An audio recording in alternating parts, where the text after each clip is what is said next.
किसी झिझक के दरवाजा जोर से बंद कर दिया। ऐसा लगा जैसे मेरी रूह से ताकत का आखिरी कतरा भी बाहर निकल गया हो। मैं दीवार के सहारे फिसलते हुए नीचे फर्श पर गिर गया। मेरी आंखों से बेतहाशा आंसू छलक पड़े।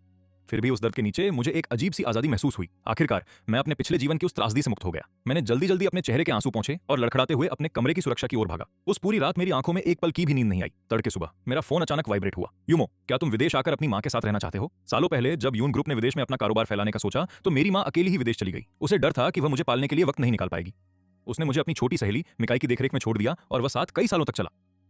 उस दौरान मुझे उससे बेतना प्यार हो गया। उसके बाद भी जब यून ग्रुप का बिजनेस विदेश में सेटल हो गया और मेरी मां ने मुझे कई बार वापस बुलाने की कोशिश की, मैंने हर बार जिद में मना कर दिया। पर अब मिकाई और फेंगयुआन का मिलन हो चुका है तो अब मेरा यहां से चले जाना ही बेहतर है। यह सोचते हुए मैंने गहरी सांस ली। मां, मैं आ रहा हूं, मैं तैयार हूं। मेरी मां को इस अचानक बदलाव की उम्मीद नहीं थी। फोन के दूसरी तरफ उनकी आवाज खुशी से भर गई। बेटा, आखिरकार तुम्हें अक्ल आ ही गई। मैं तुम्हें सालों से यही कह रही थी। मिकाई तुम्हारे लिए कभी सही इंसान नहीं थी। एक तरफा जुनून हमेशा तबाही की तरफ ले जाता है। प्यार की चाहत रखना गलत नहीं है, लेकिन तुम्हें सही इंसान चुनना होगा। मैंने तुम्हारे लिए एक मंगेतर ढूंढी है जो तुम्हारे ही सरनेम की है। जब तुम विदेश आओ तो उसके साथ वक्त बिताओ। किसी नए के साथ शुरुआत करना ही हमेशा सही फैसला होता है। मां की बातें सुनकर मेरी सूजी हुई आंखें फिर से भर आईं। पिछले जन्म में उन्होंने मुझसे यही मिन्नत की थी, पर मैं एक जिद्दी मूर्ख था जिसने किसी की नहीं सुनी और अपनी पूरी जिंदगी एक सपने में गंवा दी। मैंने अपनी हथेली को जोर से दबाया और एक फीकी मुस्कान चेहरे पर लाई। मां, मैं आप जैसा कहेंगी वैसा ही करूंगा। मैं अभी इमिग्रेशन के कागजात तैयार करवाता हूं। फोन रखने के बाद मैंने चेहरा साफ किया और दस्तावेज लेकर बाहर निकलने लगा। पर जैसे ही मैंने दरवाजा खोला, मेरी टक्कर सामने खड़ी महिला से हो गई। वे हॉलवे में थे। मिकाई की गर्दन पर बने निशान मेरी आंखों के सामने चमक उठे। हालांकि मुझे लगा था कि मैं तैयार हूं, पर फिर भी मेरी नजरें खुद खुद हट गईं। मिकाई की तेज नजरें इस झिझक को ताड़ गईं और मेरी सूजी हुई लाल आंखों देखकर उसने फौरन गलत मतलब निकाल लिया। उसकी आवाज बहुत ठंडी थी, जिसमें एक सख्त चेतावनी छिपी थी। सुनो यूमो, चाहे तुम्हें पसंद हो या ना हो, फेंगयुआन और मैं अब साथ हैं। मैं उससे शादी करने जा रही हूं। जब तक तुम मेरे घर में रह रहे हो तुम्हें उसकी इज्जत करनी होगी। खबरदार, जो तुमने दोबारा प्यार के वो बेतुके दावे किए। मैंने सिर झुकाया और ठंडे लहजे में कहा, मैं समझ गया। मेरे जवाब की यह बर्फीली ठंडक मिकाई को अजीब लगी। उसने नीचे देखा और अपने सामने खड़े लड़के को गौर से देखने लगी। जब मैं पहली बार इस घर में आया था तो मैं उसे सिस्टर मिकाई कहकर मासूमियत से मुस्कुराया करता था, लेकिन बाद में जब मेरी भावनाएं काली पड़ने लगी तो मैंने जिद में उसे वो नाम लेना बंद कर दिया। उसने भौं सिकोड़ी। वह मुझ पर चिल्लाने ही वाली थी, लेकिन पीछे से एक मर्द की आवाज गूंजी जिसने इस घुटन भरे माहौल को तोड़ दिया। मिकाई, मैं अपना सारा सामान ले आया हूं, मुझे कौन सा कमरा लेना चाहिए? मिकाई फौरन होश में आई और फेंगयुआन की बाहों में पिघल गई। प्यार से फुसफुसाते हुए, तुम्हें गुनगुनी धूप पसंद है और यूमो का कमरा दक्षिण दिशा में है जहां सबसे ज्यादा रोशनी आती है। मैं उसे कह दूंगी कि वो इसे खाली करके गेस्ट रूम में शिफ्ट हो जाए। अब से वह जगह तुम्हारी है। फेंगयुआन की आंखों में एक चमक सी आई, फिर भी उसने हिचकिचाने का नाटक किया। ओह, यह तो बिल्कुल भी सही नहीं लगेगा। यूमो के मुकाबले मैं तो इस घर में नया आया हूं। शायद मुझे गेस्ट रूम ही ले लेना चाहिए। उसने नीचे जाने का ढोंग किया और फिर एक बनावटी हैरानी जताते हुए आह भरी। मिकाई ने उसे मजबूती से अपनी बाहों में खींच लिया। तुम मेरे भविष्य के पति हो, इस घर के असली मालिक। मैं तुम्हें गेस्ट रूम में कैसे रहने दे सकती हूँ? लेकिन यूमो इतने समय से उस कमरे में रह रहा है, उसे अचानक शिफ्ट होने के लिए कहना क्या उसे मुश्किल नहीं होगा? यह सुनकर मिकाई ने दरवाजे पर खड़े मुझ पर एक तिरस्कार भरी नजर डाली। इसमें मुश्किल क्या है? उसे अब आदत डाल लेनी चाहिए कि मैं शादी कर रही हूँ। उसे आदत डाल लेनी चाहिए कि इस घर में एक असली मालिक है और वह स्वीकार कर ले कि वह एक बाहरी व्यक्ति है। मेरी पलकें कांपी और मैंने खुद का मजाक उड़ाते हुए एक मुस्कान दी। एक बाहरी व्यक्ति है ना? हाँ, वह झूठ नहीं बोल रही थी। मैं वाकई यहाँ सिर्फ एक घुसपैठिया था। मैंने अपने होठों को एक लकीर में कस लिया। मैं अपना सामान पैक करूंगा और तुरंत गेस्ट रूम में चला जाऊंगा। इससे कोई फर्क नहीं पड़ता। मैं बहुत जल्द यहाँ से गायब होने वाला था, माँ की बाहों की सुरक्षा में लौटने वाला था और कभी पीछे मुड़कर नहीं देखने वाला था। मैं दोबारा कभी इस जगह पर कदम नहीं रखूंगा। यह घर अब सिर्फ मिकाई और फेंगयुआन का था। अगले कुछ दिनों तक मैं कागजी कार्रवाई के लिए दूतावास जाता रहा, तड़के निकलता और देर रात लौटता, बस मिकाई से किसी भी तरह की मुलाकात से बचने के लिए। लेकिन चाहे मैं उन्हें टालने की कितनी भी कोशिश करता, मुझे फिर भी वो घिनौना प्यार देखना पड़ता जो वह फेंगयुआन पर लुटाती थी। जब फेंगयुआन ने कम भूख की शिकायत की तो उसने घर पर उसके लिए खाना बनाने के लिए एक विश्व स्तरीय रसोईया रखने में ढेर सारे पैसे खर्च कर दिए। जब भी फेंगयुआन को हल्की सी भी बेचैनी महसूस होती तो वह बड़े बड़े कॉन्ट्रैक्ट्स छोड़कर घर पर उसकी सेवा करने बैठ जाती। जैसे ही फेंगयुआन ने किसी गहने का जिक्र किया, वो 10 मिनट से भी कम समय में उसके सामने हाजिर हो जाता था। मैं खामोशी से यह सब देखता रहा, बिना कोई हंगामा किए या एक शब्द कहे। इमिग्रेशन पेपर्स के प्रोसेस होने तक मैंने अपना सामान समेटना शुरू कर दिया। अपने जरूरी सामान को सूटकेस में रखने के बाद मैंने मिकाई के पुराने लव लेटर्स और उसके स्केच इकट्ठे किए। कमलों के उन चित्रों को जो मैंने मिकाई के लिए बनाए थे, मैंने एक डिब्बे में डाल दिया। इसे कूड़ेदान में फेंकने के इरादे से ले जा रहा था। जैसे ही मैं प्रवेश द्वार पर पहुंचा, मेरी टक्कर वापस लौट रही मिकाई से हो गई। फेंगयुआन के लिए मिठाई खरीदने के बाद मैंने ऐसा बर्ताव किया जैसे वह अदृश्य हो, अपनी नजरें सामने टिकाकर आगे बढ़ने की कोशिश की। अगले ही पल मेरी कलाई पर एक जोरदार झटका लगा। मिकाई ने मुझे मजबूती से पकड़ लिया। तुम आजकल मुझसे बच रहे हो, है ना? मैंने झुंझलाकर अपनी भौहें सिकोड़ी। मैंने ऐसा कुछ नहीं किया। मिकाई करीब आई और मेरे भावीन चेहरे को अपनी तीखी नजरों से घूरने लगी। झूठ मत बोलो, तुम रोज सुबह जल्दी निकल जाती हो और देर रात लौटती हो और एक बार मुझसे बात तक नहीं करती। अगर इसे नजरअंदाजी नहीं कहते तो और क्या कहते हैं? क्या इसलिए कि अब तुम और फेंगयुआन साथ हो? मैंने घबराकर सिर हिला दिया। नहीं, ऐसी बात नहीं है। मैं तुम्हें तुम्हारे प्यार के साथ देखना नहीं चाहता। एक जूनियर के तौर पर यह जानकर मुझे खुशी ही होती है। मैं दिल से दुआ करता हूं कि तुम दोनों हमेशा खुश रहो। अब तो तुम चैन की सांस ले सकती हो। मैंने आखिरकार यह हकीकत स्वीकार कर ली है कि तुम कभी मुझसे प्यार नहीं करोगी, इसलिए मैंने फैसला किया है कि अब मैं भी तुमसे प्यार करना छोड़ दूंगा। मैंने पूरी शांति के साथ यह बात कही, लेकिन मिकाई का चेहरा फौरन गुस्से से लाल हो गया। ये शब्द उसे बेहद चुभ रहे थे। तुम मुझसे प्यार नहीं करते? शायद यह उसके कानों ने सुनी अब तक की सबसे बेतुकी बात थी। मैंने अपने प्यार का इकरार किया था और ठुकराया गया था। फिर भी उसकी बेरुखी के बावजूद मैं रोज उसके पीछे पड़ा रहता था। तो क्या मेरा ध्यान खींचने का यह तुम्हारा नया तरीका है? मिकाई ने मेरे चेहरे पर कोई प्रतिक्रिया ढूंढते हुए यह पूछा। मुझे हैरान और स्तब्ध देखकर उसे अपनी थ्योरी और भी पक्की लगने लगी। वो और करीब आई, फासला कम किया और उसकी नजरें मेरे हाथों में थामे उस डिब्बे पर जा टिकी। उसका लहजा एकदम बर्फ जैसा ठंडा हो गया। तुम मुझसे प्यार नहीं करते? तुमने ये सारे प्रेम पत्र लिखे हैं, सालों तक मेरा पीछा करने के बाद तुमने चुपके से मेरे ये सारे पोर्ट्रेट बनाए हैं, और अब तुम अचानक उम्मीद कर रहे हो कि मैं मान लूं कि तुम्हारे जज्बात बस हवा हो गए। मैं उसे एक दर्दनाक खामोशी के साथ देखता रहा। मैं खुद कैसे नहीं समझ पाया कि मैं कितना बेतुका लग रहा हूं। आखिरकार जो लड़का बार बार झूठ बोलकर सबको बेवकूफ बनाता है, उसकी बात पर कोई यकीन नहीं करता, लेकिन ये बेतुकी बातें ही अब मेरी कड़वी हकीकत थी।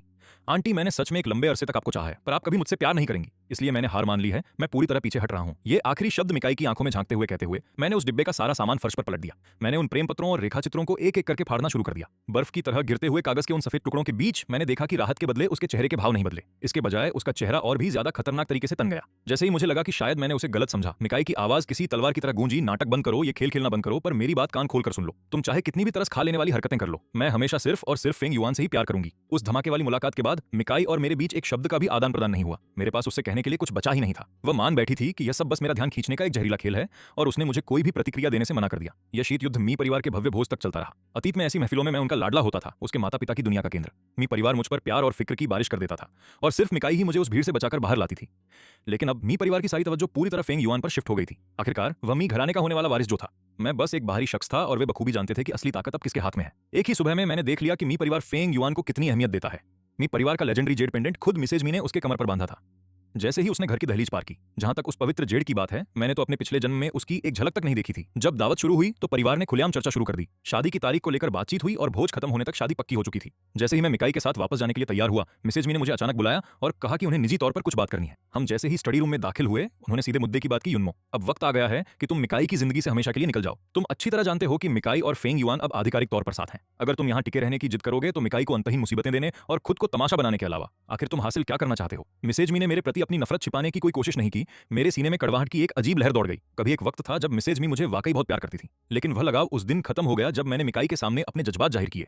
अब हर कोई मुझे दिमागी तौर पर बीमार समझता है, और वे सब मुझे एक शर्मनाक कलंक मानते हैं। मैंने अपने नाखून अपनी हथेलियों में गड़ा लिए। चिंता न करें, मैं जा रहा हूं। इतना कहते ही मैंने अपने बैग से इमिग्रेशन के कागजात निकाले और सीधे मिसेज मी के सामने रख दिए। मैंने कुछ दिन पहले अपनी मां को फोन किया था और बताया कि मैं उनके साथ विदेश रहने जा रहा हूं। उन्होंने मेरे लिए रिश्ता भी तय कर दिया है। मैं अब से आंटी मी से बहुत दूर रहूंगा। मैं उन्हें अब कभी परेशान नहीं करूंगा। मिसेज मी ने इमिग्रेशन के कागजात लिए और उन्हें बार बार परखा, तब जाकर उनके सख्त चेहरे पर थोड़ी नरमी आई। देखना, अपनी बात पर कायम रहना। मैंने मिसेज मी के जाने का इंतजार किया ताकि मैं चैन की सांस ले सकूं। मैंने कागजात वापस बैग में रखे और जाने के लिए तैयार हुआ, लेकिन जैसे ही मैं खड़ा हुआ, मेरी नजरें दरवाजे पर खड़ी मिकाई से जा टकराईं। तुम आखिर किससे दूर रहने की बात कर रहे हो? मेरा दिमाग पल भर में सुन्न हो गया। मुझे नहीं पता था कि उसने हमारी बातचीत का कितना हिस्सा सुना है, लेकिन मेरे सर्वाइवल इंस्टिंक्ट ने मुझे चेतावनी दी कि उसे मेरे देश छोड़ने की भनक भी नहीं लगनी चाहिए। इसलिए मैंने बस सिर हिला दिया, किसी से नहीं। शायद तुमने गलत सुना होगा। उसके बाद मैंने उसकी तरफ दोबारा नहीं देखा और उसे पार कर बाहर निकलने की कोशिश की। तभी पीछे से मिकाई की आवाज गूंजी, मुझे पता है कि तुम विदेश नहीं जाना चाहते। भले ही फेंग युआन और मेरी शादी हो जाए, पर तुम्हें अपना सामान बांधकर जाने की कोई जरूरत नहीं है। तुम्हारी माँ और मैं गहरी सहेलियां हैं। मैं ताउम्र तुम्हारी जिम्मेदारी उठाने को तैयार हूं। उन शब्दों ने मेरी आंखों को हैरानी से भर दिया। यहाँ तक कि फेंग युआन जो उसे ढूंढते हुए आया था, वह भी पत्थर की मूरत बन गया। जब फेंग युआन की नफरत भरी जहरीली नजरों ने मुझे आर पार देखा, तब कहीं जाकर मैं हकीकत में वापस आया। मैं उस जगह से जैसे धुंध में ओझल हो गया। मिकाई के कहे उन शब्दों ने मेरे दिल में कभी कोई जगह नहीं बनाई। मैं सिर्फ अपने इमिग्रेशन कागजात पूरे करने में लगा था ताकि मैं यहाँ से निकल सकूं। लेकिन फेंग युआन मुझे इतनी आसानी से जाने देने वाला नहीं था। एक दिन फेंग युआन ने मुझे जबरदस्ती शॉपिंग पर चलने के लिए मना लिया। हालांकि कार में बैठने के कुछ ही देर बाद मुझे किसी नशीली चीज ने सुला दिया। जब मैंने अगली बार आंखें खोली तो खुद को समुद्र किनारे एक चट्टान पर कसकर बंधा हुआ पाया। मेरे ठीक बगल में फेंग युआन भी उसी तरह बंधा हुआ था। मैंने हताशा में संघर्ष किया, पूछना चाहा कि क्यों, लेकिन मुंह पर चिपकी टेप ने मेरी हर चीज को घोंट दिया। मेरी आवाज बस दर्दनाक दबी हुई सिसकियों में बदल गई। फेंग युआन ने शायद मेरी आंखों की उलझन को पढ़ लिया और एक ठंडी मुस्कान दी। मैं तुम्हें किडनैप नहीं करना चाहता था, लेकिन उस दिन मिकाई के शब्दों ने मुझे चैन से नहीं सोने दिया। मुझे बस एक बार और हमेशा के लिए साबित करना है कि उसके लिए कौन ज्यादा मायने रखता है। यह शब्द सुनकर मेरे रूह पर गहरे सन्नाटे की एक लहर छा गई। अब साबित करने को बचा ही क्या था? क्या जवाब पहले से ही दर्दनाक हद तक साफ नहीं था? जल्द ही किडनैपर के संदेश से सावधान होकर मिकाई वहां पहुंच गई। 2 भारी सूटकेस जिनमें नकदी भरी थी, उन्हें पटकते हुए वह चिल्लाई, मैं पैसे ले आई हूं, अब उन्हें रिहा कर दो। लेकिन किडनैपर्स जो फेंग युआन के गुप्त इशारों पर काम कर रहे थे, वे पूरी तरह बेअसर रहे। उन्होंने बस खींचते हुए कहा, सियोमी, मैंने इन दोनों को सिर्फ पैसों के लिए किडनैप नहीं किया है। मिकाई के चेहरे के भाव फौरन बदल गए। उसका रुआब मौत जैसा ठंडा हो गया। तुम्हारा क्या मतलब है? किडनैपर ने हमारे कंधों पर हाथ रखा और एक शैतानी मुस्कान दी। मैंने सुना है कि इन 2 आदमियों में से एक तुम्हारी सहेली का बेटा है और दूसरा तुम्हारा मंगेतर है। तुम सिर्फ एक को बचा सकती हो, दूसरा समुद्र में शार्क करने वाला बनेगा। अपना फैसला चुनो। उसने रस्सी थोड़ी ढीली की। हम दोनों खाई के ऊपर लटके हुए ऐसे लग रहे थे जैसे बस नीचे गहराई में गिरने ही वाले हैं। मिकाई, मुझे बचा लो, मैं मरना नहीं चाहता। मिकाई का दिल एक पल के लिए धड़कना भूल गया और वह घबरा गई। हिलो मत फेंग युआन। जवाब पहले से ही साफ था। किडनैपर ने आखिरकार एक संतुष्ट मुस्कान दी। यहां तक कि फेंग युआन जो डरे हुए शिकार का नाटक कर रहा था, उसने भी राहत की सांस ली। उसने मिकाई की तरफ गहरी जज्बाती कृतज्ञता के साथ देखा। लेकिन मिकाई की आंखें खुद ब खुद मेरी ओर मुड़ गईं। उसे उम्मीद थी कि मैं टूट चुका हूंगा, निराशा में डूब रहा हूंगा। लेकिन मेरा चेहरा शांति का एक भावहीन मुखौटा था। मेरे चेहरे पर वो खौफनाक सुकून देखकर उसे अचानक घबराहट हुई। पर इससे पहले कि वह कुछ बोल पाती, आजाद हुआ फेंग युआन सिसकते हुए उसके गले लग गया। उसने इंस्टिंक्टिवली अपने महबूब को कसकर आगोश में ले लिया। पर अगले ही पल मिकाई की पुतलियां खौफ से फैल गईं। मेरी रस्सी उसी समय काट दी गई और मेरा शरीर सीधे समुद्र की अंधेरी गहराई में गिर गया। धप, बर्फीले समुद्री पानी ने मुझे पूरी तरह निगल लिया। अनगिनत लहरों ने मुझे नोचा और मुझे खालीपन में घसीट ले गई। मैंने सतह पर वापस आने के लिए हाथ पांव मारने की कोशिश की, लेकिन हड्डियों तक थकान ने मेरे अंगों को धीरे धीरे सुन्न कर दिया। आखिरकार मेरी पलकें भारी हो गईं और मैं पूरी तरह अंधेरे में समा गया। जब मुझे अस्पताल में होश आया तो मैंने मिकाई को अपने बिस्तर के पास सर झुकाए बैठे देखा। उसकी सूजी हुई लाल आंखें इस बात का सबूत थीं कि उसने दिनों तक मेरी देखभाल की थी, लेकिन अब मुझे उसकी सुरक्षा की चाह नहीं थी। हम एक अनंत काल तक एक दूसरे को देखते रहे, एक भारी दम घोंटने वाली खामोशी में डूबे हुए। मैं पहला था जिसने चुप्पी तोड़ी, आंटी मी। आपको यहाँ रुकने की जरूरत नहीं है, जाकर फेंग युआन को देखिए, उसी को आपकी वाकई जरूरत है। क्या आपको लगा कि मैंने अपनी बात साफ नहीं कही? मैंने एक आखिरी वाक्य जोड़ा, मैं अब अपना ख्याल खुद रख सकता हूँ। काई स्तब्ध होकर जम गया। मेरी अस्पताल से छुट्टी वाले दिन उसने जाते जाते मुझे एक उलझी हुई रहस्यमयी नजरों से काफी देर तक देखा।